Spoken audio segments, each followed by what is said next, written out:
What is the downside of having a horse carry me in front of me and having them in front of me is that they're going to be a little tougher in their mouth in the beginning. They might, if a horse has never really felt my legs and he feels them for the first time, what's going to happen to the mouth? And I'd say he's in too tight of a frame. You might try giving a little bit or try lifting him up. But try not to let him get into a habit where he's overflexed, all right? That's a harder thing to undo than a horse that learns how to escape the bit by going too high with his head. We call that being above the bit. Very good. You're gonna find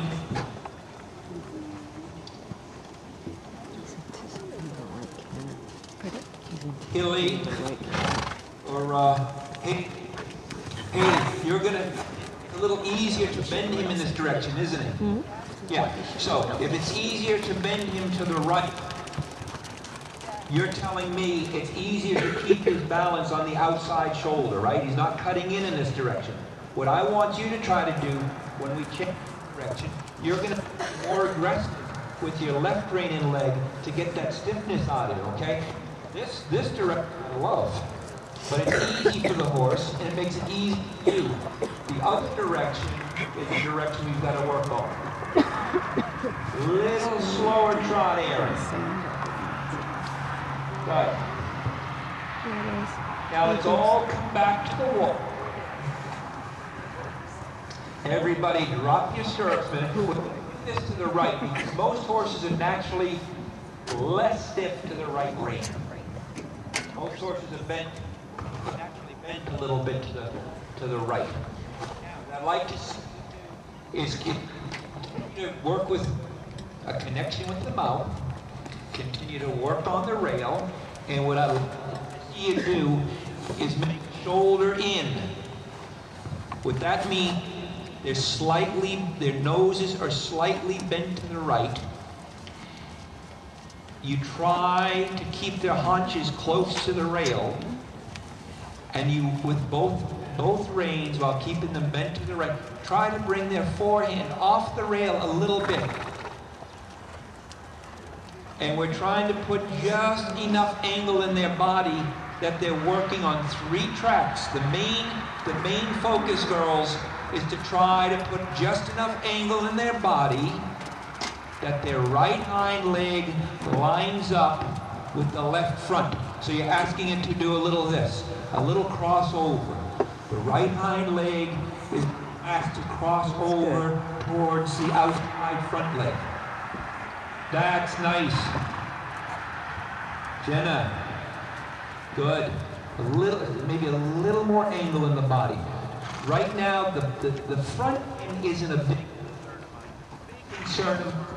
Is how mobile, how tight you can make the hind end. This is probably one of the first real exercises, a very basic lateral exercise. That's nice. Where you'd love to have a spur.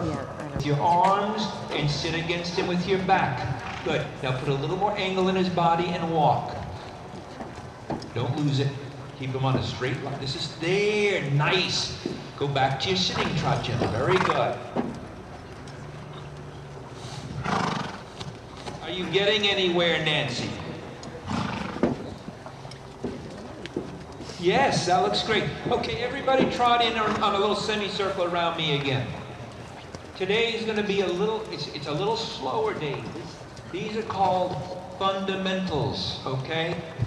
Very important fundamentals.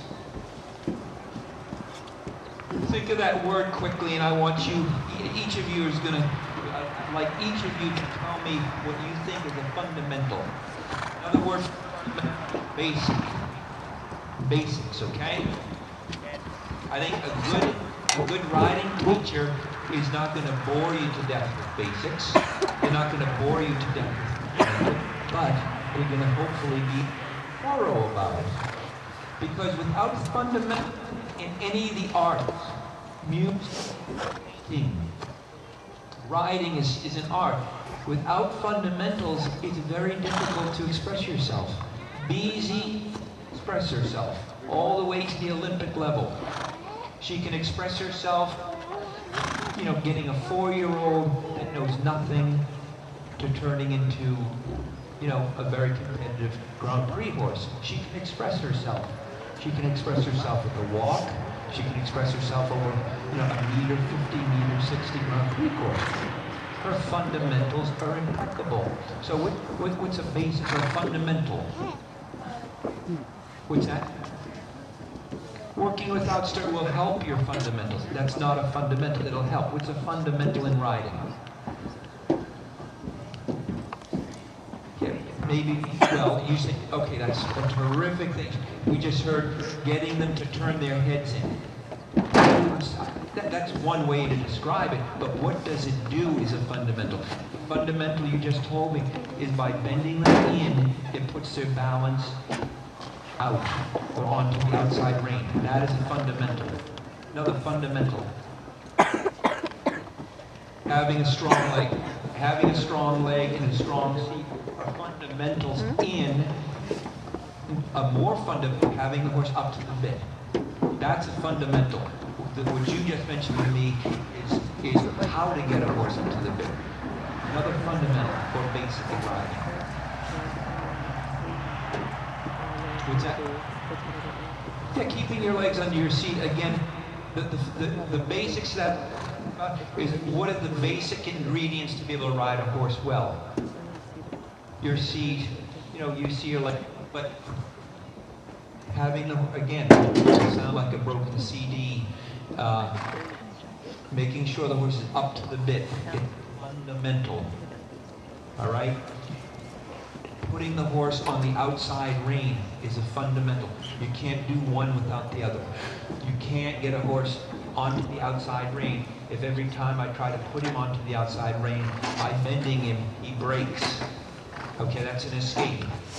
So you as riders have got to ride well enough with your basic riding tools and skills and your handiness with them, that you can maintain some of those fundamentals that are in a horse.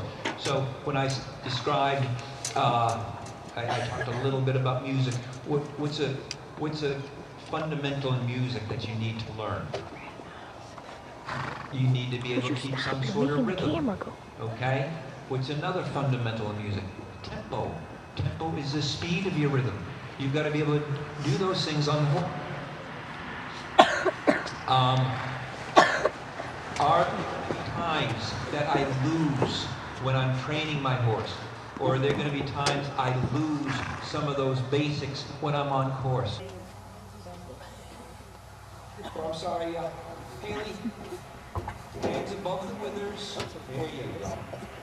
Now, there's so many ways to say bend the horse. I can say bend him a little bit to the inside. I'm going to say it differently. Let's see them, like just put them on the outside rein. Just instead of saying bend them in, let me see them outside rein.